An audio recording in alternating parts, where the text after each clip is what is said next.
Xenoblade has layers. Okay, bad Shrek impersonation aside, let's talk about Xenoblade Chronicles as an onion. It's simple on the surface, but deep and complex underneath with many layers. You can play it and take it surface level, enjoy stories, visuals, and world, and walk away satisfied with a well-told story, then maybe a few bumps here and there. You peel back that outer layer though, and you can glean how they construct this story, and toy with your emotions to get you to feel certain ways at certain scenes at the correct moments. They understand a very basic principle of storytelling. Foreshadowing is not character development. Foreshadowing is a tool used to sow seeds in your subconscious or conscious mind on your initial playthrough to play with your expectations.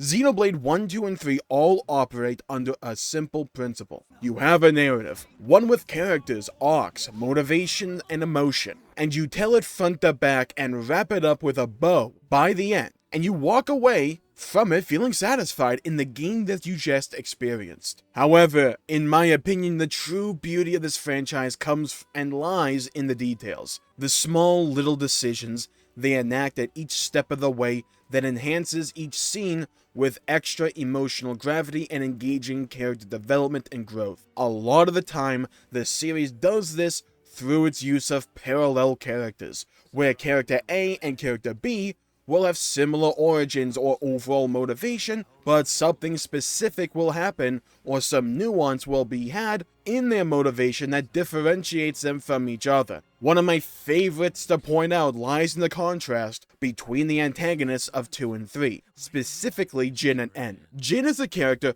rooted in his mourning and suffering caused at the hands of Amalthus. Laura was ripped away from him tragically, and all he desires is one last moment to see her smile again. And it is that drive on top of his self-righteousness to correct the state of the world and overturn the blade driver dynamic that fuels his every move and desire. N suffers from a similar loss, that being of love. And then still Noah watched Mio die over and over and over again at the hands of the cruel world of Ionios and the systems put in place by Zed and the rest of Mobius.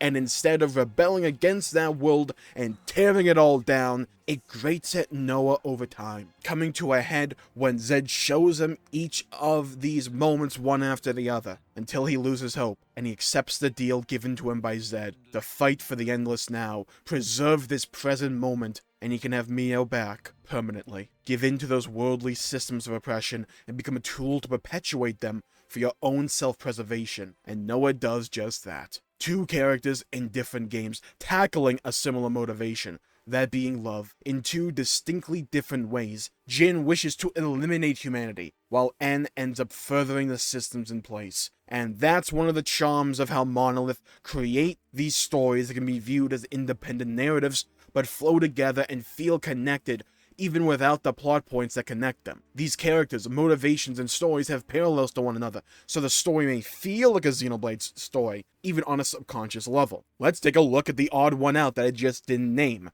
Egil, a character torn apart by the grief and loss inflicted on him by Zanza, and it progresses to the point where he desires to destroy Zanza above all else, and is even willing to wipe out all the peoples of Bionis to achieve this goal. At the very end, Shulk is able to get through to him and remind him of who the true enemy is. He's a solid villain in a vacuum, with a good arc, but now look at the series as a whole. Egil is kind of the prototype for the characters of Jin and N, at least in terms of how much attention and development and nuance those two characters would get after Egil's story is told. A villain who mentally succumbs to grief and is willing to walk the path of villainhood to achieve his newfound goals. Does that sound familiar? Because that's Jin and N. Now why does this work? And why don't these characters feel repetitive for those of us who have played these other games before? Well, it's for a very simple reason. There's enough nuance and unique character development and attributes that differentiate these stories just enough to make Egil, Jin, and N feel like unique characters in their own right,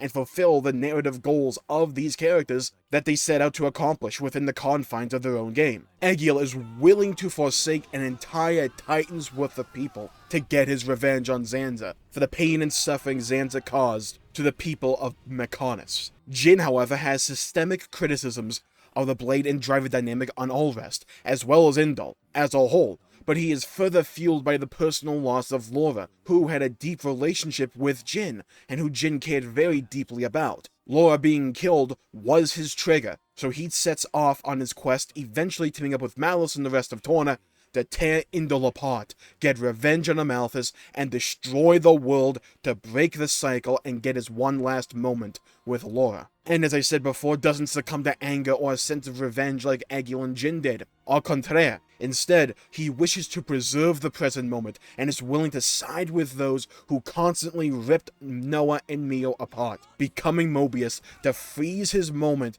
so that it would become eternal, while damning the rest of the world to a perpetual cycle of war and gradual decimation. Each of these characters pose their own unique interpretation on the concept of grief and how these characters process their own grief. Same can be said for the protagonists. Shulk succumbs to anger and has a sense of revenge, like Egil, after Fiora's apparent death at the beginning, but eventually is able to break out of that upon realizing that she is still alive and he has to figure out a way to save her. Rex nearly succumbs to despair after constantly seeing those he cares about die or be captured as a direct result of his powerlessness or of his decision-making, like Jin. But Rex is able to overcome it when he's given a little bit of hope thanks to his party members and the existence of the third Aegis sword. Noah is just a different part of N, and I largely consider them to be the same character. But Noah decides not to walk down the same path as a result of the influence the rest of Ouroboros has on him and the lessons he learned from Chris all those years ago. And he continues to walk down the path of breaking everyone out of this cycle by Mobius, instead of giving into it like N. Each of these circumstances are similar and feel familiar and distinctly Xenoblade for a few key reasons. Each of these protagonists directly relate in story structure and progression to their antagonists, and the only reason they don't end up as some version of their counterparts is due to outside influence. They weren't able to do it themselves. That is something important to keep in mind here. But the protagonists had the support structure around them and the existence of hope from some outside influence to choose to walk a different path than the antagonists, who didn't have those support structures nor sense of hope that the protagonists had. Those antagonists still made those conscious decisions and choices and actively chose to walk the paths they did. But it goes to show how easily any one of our protagonists could have succumbed to something akin to the stimuluses the antagonists had. Heck, if it wasn't for Fiora being alive, Shulk literally would have just become Egil, or the Bionis version of Egil. Rex would have walked off alone, kinda like Jin at the end of Torna, huh? Back in Tantal. And Noah would have died, and all that would have been left was N. Xenoblade is filled with these parallels and moments in the story that reward the player for digging just a little bit more deep beneath the surface. Like One Last You, detailing why Pyra and Mythra returned at the end of 2, or all the references and recontextualizations that Torna does for 2 as a whole, or the fact that Pyra and Mythra's outfits complement one another and have detail in places the other doesn't, representing the fact that they're two halves of a greater whole. Or falling down to the Mechonis hand at the halfway point in Xenoblade 1, representing the second half of the game, since you have a whole new Titan to climb up from the bottom from, just like you did with the Bionis. You now have to do that with the Mechonis. Or in Xenoblade 3, how the entire world is a circle representing all the cycles that exist in Ionios. Or how in Xenoblade 2, Rex being a salvager perfectly fits with how the main party eventually manages to save the world and overcome its issues because salvagers dig up remnants of the past, and what was once a profit-driven career for Rex now becomes his goal to reach Elysium, and how he has to dive all the way down to where no salvager had died before and come back from, Mythra, to uncover the truths of the world, and then climb up the world tree to reach the top of the world. Funnily enough, just like Shulk and crew did in Xenoblade 1, where they had to start from the bottom and work their way up. Or how Zanza and Zed, both characters whose names start with Z, or I guess Z for Zed's case at least, both desire to keep the world in endless cycles of birth, life, and death over and over again. It's just the context of those cycles is slightly different. How Zanza and Zed both begin with Z, which is the end of the alphabet. They both desire for a cycle, while Alpha, in Future Redeemed, desired for a new world, with a massive metaphor in your face, basically representing the very beginning of it all back in Klaus's world. Alpha, the beginning, want to go back to the beginning of it all, Zanza and Zed, the end, wanted the end of this timeline to just be a circle. Malos uses a Monado in his fight against the party on the cliffs of Mythra, which would just be some cool moves if you haven't played Xenoblade 1, but would be a massive revelation for those who did, essentially connecting the two worlds and stories together through the Monado. Or how each character's true sword is only awoken as a direct result of the motivation or help from another. Shulk awakens his true Monado when he is fighting Zanza alongside Fiora. Yeah, the others are there as well, but in that scene, it was just Fiora right there fighting alongside Shulk directly. Rex awakens his own Monado, the third Aegis sword, when he, Pyra, and Mythra truly accept each other and decide to save the world together on the cliffs of Mythra. Noah awakens his sword at the end, after choosing to walk a different path into the future alongside Mio in their interlinked form. I mean, that one's obvious. All these swords are awakened when the protagonist has two things, the one they love, and the ironclad will to keep walking into the future. Xenoblade 1 ends on Prison Island, which was the goal in the first half of the game, so the game comes back to where it began. 2 began with Rex alone in the back of Gramps, salvaging to make some money to send back to Fonset Village, all the while in hopes that his efforts may lead him to Elysium as he talks with Gramps about the world decaying and the titans of the world dying. But the game ends with him on Gramps' back, just like the beginning, but he has now learned the truth of the world and created an Elysium, while he is with everyone he met along the way and loved along the way. It comes full circle. Xenoblade 3 literally is a circle. With us starting the cycle that is Ionios, it doesn't really matter where in a circle you began, for it all just loops back on itself, and in our case, E-tier region, where we free Nia, and then move towards the circle of it all, the origin of the circle of Ionios, a place literally called Origin, the center of it all, the center of all our troubles, and the origin of all we must overcome, in the middle of the map, in the center of the circle. Each Xenoblade game can tell a compelling surface-level narrative, with great characters, and you get a satisfying beginning, middle, and end. But in my opinion,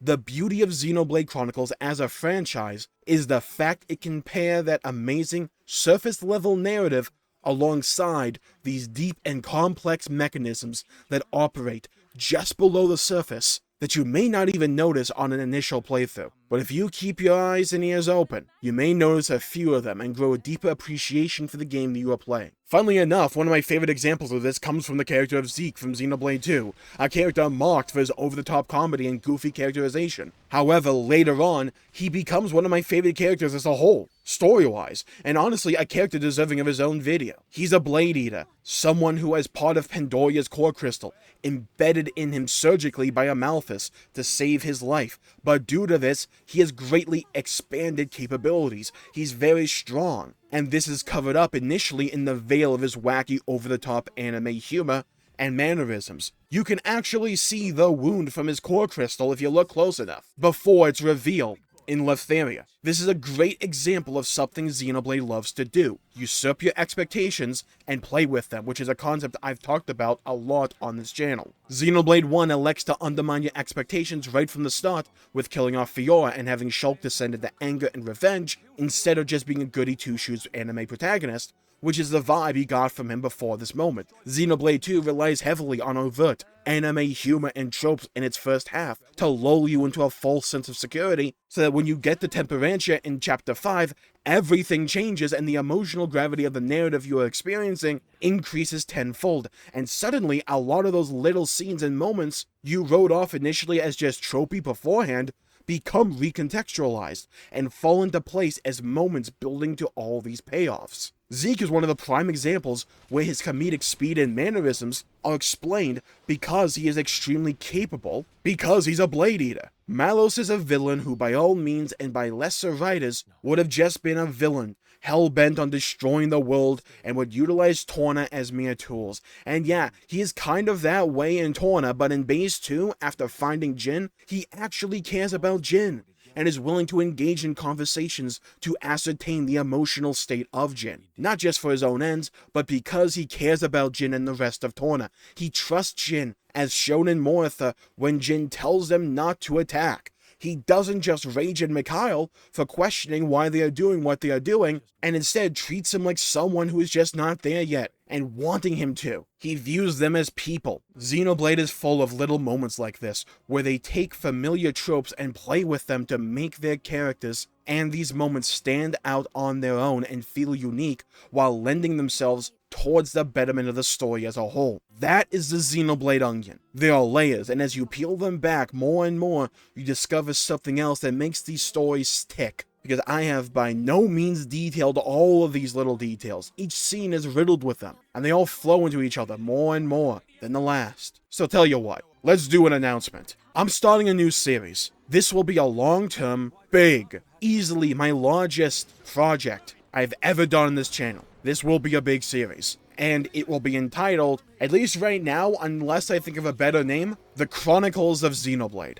In this series, I'm going to go through the series of Xenoblade Chronicles, game by game, scene by scene, detailing exactly what they are doing in these scenes and how they further the overall narrative, and what deeper messaging they may entail, and what foreshadowing these scenes may have. We are breaking down and reviewing the entirety of Xenoblade, chapter by chapter, and laying it all out there, and talking about the reasons that I rate this series and each of these individual titles so highly, and how they all flow into each other, one after the other. This will be a long project. Each game will require multiple videos, and I hope you enjoy it. The future may await, but sometimes it's important to take a step back and remember where we came from. So let's get into it, shall we? And with that, I will bid you all an adieu. Thank you all for tuning in. My pleasure for making the video. If you enjoyed it, please leave a like and subscribe. It really helps channel out and helps support future content, and I greatly appreciate it. And hit the bell icon to be notified for when I upload in the future. Stay safe. Have a great day. I'll see you all next time. Bye bye, everybody, until we meet again.